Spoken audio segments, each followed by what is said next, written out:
All right, we'll get started. Good morning, everyone. Welcome to Long's Coffee Break this Thursday morning. My name is Brian Nadbalski. I am a sales engineer in the Colorado Springs market. Today, we have David Bright, the Greasemaster, joining us to help us navigate through the ins and outs of kitchen ventilation. David, thank you for being here. Thank you, Ryan. Why don't you dig us into what you have for us today? Will do. First off, thank you everybody for taking the time to attend this morning, and thank you, Ryan, for putting it together. This morning, we're going to talk about kitchen ventilation, specifically makeup air, how it's been done, and what the future of delivering makeup air to a kitchen looks like. So when we start on a kitchen ventilation design, typically we get a kitchen equipment layout from an end user or an engineer or food service consultant. And it has the appliances that need to be covered by the kitchen hood. So the hood size is determined by the appliances. Airflow is determined by the appliances and their layout underneath the hood. And so there's things that we got to consider in addition to the exhaust amount. One is fire safety and prevention. That's foremost as to why a kitchen hood was developed. We also have to look at the amount of heat being generated by the appliances, the cooking effluent being generated. And we need to size the hood to make sure we're capturing the effluent, the heat, the humidity, and the products of combustion. So it has to perform. We need to make sure that we don't have spillage and we have a comfortable space, all while keeping in mind energy and cost savings. So what you see here is what has sort of been a traditional kitchen ventilation system designed for the last 20 years, at least. You have your exhaust hood, you've got your grease duct, and you have your grease exhaust fan. Then you have your dedicated makeup air unit. The makeup air unit here is a heated and cooled unit. Something to keep in mind on cooled units, they are only there to comfort cool the air that is being brought in. So we are doing nothing to dehumidify that air. We're simply taking air that's above 85 or 90 degrees and dropping it down somewhere in the 70 to 80 degree range and delivering it via makeup air plenum on the front of the hood. You then have your kitchen RTU. So from a kitchen ventilation perspective, what we typically design is just the hood, the exhaust fan, and the dedicated makeup air unit. And then the RTUs are designed by somebody else. So what we see with a traditional RTU approach to a kitchen is you've got your supply air diffusers and return air diffusers. Quite often we'll run into issues with hood performance when directional diffusers are located too close to a hood. They'll tend to blow the effluents and products of combustion out from underneath the hood. Staff likes to have diffusers close because they want cool air for the people working on the cook line. Again, the makeup air that we're delivering via the plenum is only in that 70 to 80 degree range. And that's if you're getting cooling. If not, it's whatever temperature is on the roof. And again, far more designs only have heat and don't incorporate cooling. The other issue we see with RTUs a lot of times is return airs being located too close to the hood. If you would imagine this to be a 10-foot hood here, we're going to exhaust somewhere between 2,000 and 3,000 CFM of air from that hood. And if that's a 10-ton RTU, then you're looking at delivering 4,000 CFM and returning about 3,200 CFM. So you can see that the return air is actually more than the hood. And a lot of times we'll find these two systems fighting each other, and you'll end up with what you see is grease on your return air grill. It's a good sign that the hood is not performing as well as indicated. You then move on and you have your traditional kitchen dining room RTUs. These units are typically sized for smaller percentages of outside air. Obviously, this space is critical to the owner, and they want to make sure patrons are comfortable. So less risk by going with smaller percentage of outside air on these units. So how is the makeup air delivered? The most common way, and probably what we do 90% of the time, is the perforated perimeter supply plenum. Front makeup air plenum is what we'll call it. This is here to evenly distribute the air along the length of the hood and try to bring it in a laminar fashion. So some design considerations for the makeup air plenum that we look at is quite often we're asked to replace 70 to 80% of what is being exhausted by the dedicated makeup air unit. crucial components for this plenum to function are velocity and temperature. The air should be between 55 and 85 degrees, and velocity we want to hit around 150 feet per minute. This allows most of the air to get recaptured by the hood. If it's too cold, the air drop and make the cook uncomfortable. Too hot, and it'll just hug the ceiling and become basically load on the return.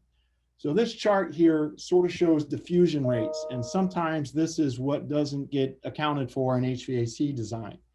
So the bottom blue line is a 12-inch makeup air plenum that is located on 3 sides of the hood. If you look at the 150 feet per minute mark, you'll see that the diffusion rate is below 10%. The reality is I don't know that I've ever seen a kitchen hood that's got a plenum on 3 sides. If so, it is rare. The red line is more indicative of a design that you'll see out in the workplace today. And if you look at the 150 feet per minute mark on the red, we're diffusing a little more than 30% of that makeup air out into the space. So what does this mean? If the HVAC system is not designed and doesn't understand the amount of that makeup air that's being diffused, the kitchen becomes hot. And the first thing that happens is the owner's going to call an HVAC contractor. They're going to try to better the performance of the RTU by closing maybe the percentage of outside air on the outside air damper, potentially increasing the exhaust volume of the hood, and in some instances, even slowing down or turning off the makeup air unit, which leads us to what you see here, a negative building. We recently did a remodel, several remodels for a large chain of ours that were replacing some kitchen hoods. And they were maintaining the same makeup air unit and replacing some miscellaneous exhaust fans. When our techs would go out to check out the system at the time of startup, we found more than 40% of the store's makeup air units did not work. They were either had broken belts, motors were seized, disconnect was turned off, buildings were extremely negative. And these units were in the neighborhood of 5,000 CFM. So obviously air comes from somewhere, and when the makeup air unit's not on or you have a negative building, what ends up happening is untreated air gets pulled in through the building envelope, and every single time a door is open. So what do we hear from owners? My kitchen's too hot. My kitchen's too humid. These are far and away the biggest issues we get complaints about. And it's obviously an issue in today's environment where restaurants are having a hard time getting kitchen staff or maintaining kitchen staff.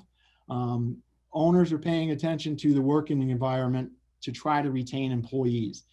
Having a hot kitchen is not a benefit to the chef that you're paying $15 an hour or more, and they're sweating and they go someplace else for $15.50 an hour. So owners are willing to talk about designing a kitchen that's comfortable.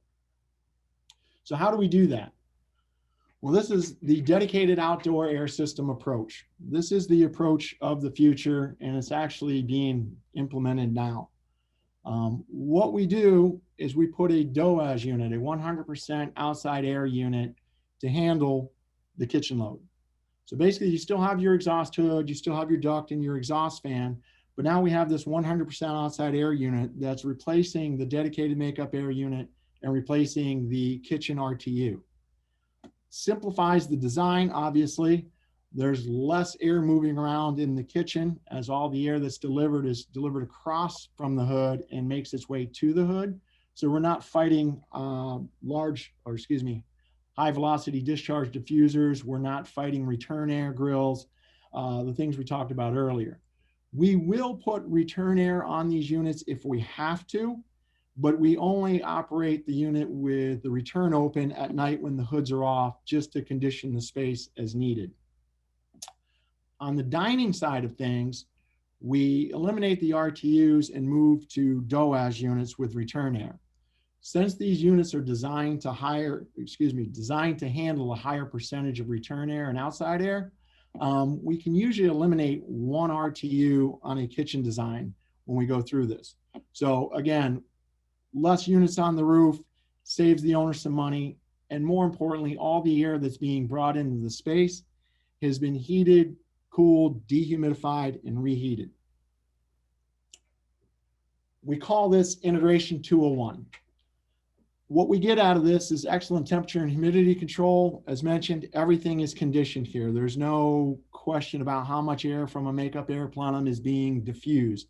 There's not a question of, is the makeup air unit running anymore? Because if the DOAS unit's not running in the kitchen, somebody's going to call somebody for service.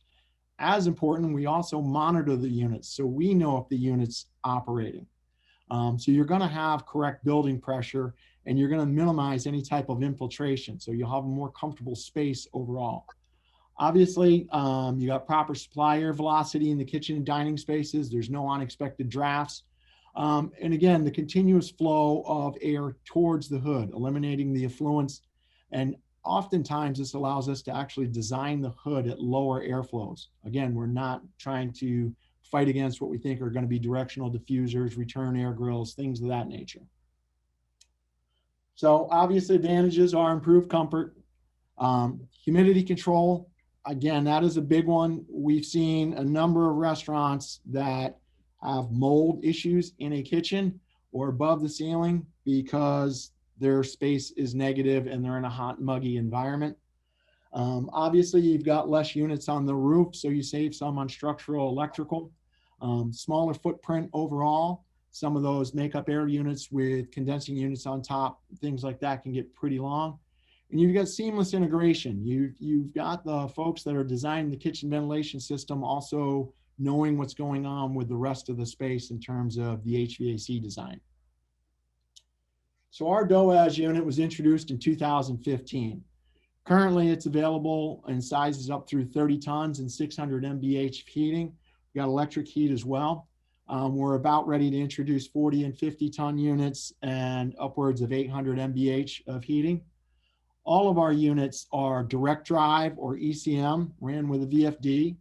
Our compressor is inverter duty, so we have very high turn down rates with that. All the units come standard with a 5-year warranty. All the units are factory monitored. Our CASLink monitoring allows us to, from afar, look at what's going on performance-wise with the unit, and it allows us to make tweaks should either someone have an issue or we see something on our side that doesn't look quite right. And currently, all these units are available in about a 5 to 7 week lead time. And that's really important when you design the kitchen with DOAS units, is the time cycle to build a lot of these restaurants is very, very quick. So being able to get equipment is key. CASLink controls, touched on it a little bit, but basically we're continuously connected to the DOAS unit, and we can technically be connected to the kitchen hood, the exhaust fan, pretty much everything in the space, depending on how much they want monitored. But again, this gives us verification of what we designed as being correct or incorrect and making tweaks without necessarily having to send a factory tech out. This is viewable to anybody who wants to see it. The designer, the contractor, the owner, they can log in, we can set them up, they can see what's going on performance-wise. We get random phone calls that says, hey, you know, we're coming in at 6 o'clock in the morning, we'd like the kitchen to be a little cooler, can you change the schedule? Well, we can do that remote without sending a tech out and saving the trip. Same thing as you get email alerts if something fails. It can be as simple as just a clog filter email to the owner to let them know to contact the HVAC contractor to service the unit in terms of filtration. So everything there is monitorable. Again, with everything coming from one manufacturer, it's one system, one source. It's complete restaurant integration. The owner has one point of accountability. There's not the kitchen hood manufacturer, makeup air unit manufacturer, and HVAC supplier all standing at the job site trying to figure out why the kitchen's hot. We know what the problem is and you can fix it, and that's good for the owner to know that there's one point of contact to go to for that stuff. Obviously, reduced airflow saves operating expenses. The ability for us to modulate our humidity and cooling controls by the level that we do allows us to provide precise temperature and humidity control to the space. Again, fully monitored. All of our units are started up by factory service people. So that's the benefit. We know what is on day one, we know what the system is performing as because we started it. And again, everything's available in a quick lead time. So if you're looking to size up a DOAS unit for a kitchen or for anything else that you may need one for, hotel corridors, etc., it's available via Spec Builder on our website. In addition to DOAS units, seeing what we have to offer that way, you can select makeup air units from indirect to direct fired, and you can see things like fan performance, operating cost. You can generate drawings and Revit models if you need them. So again, I want to thank everybody for taking the time to attend this morning. If anybody has any questions, feel free to forward them to Ryan at Long or myself. And with that, I'll turn it back over to Ryan. Thank you, David. Really appreciate you being here today. And just to reiterate, if you do have any questions about Greasemaster and you're specifying the kitchen, reach out to your Long account manager for any assistance that you may need. Hope you guys have a great day. Thank you for joining.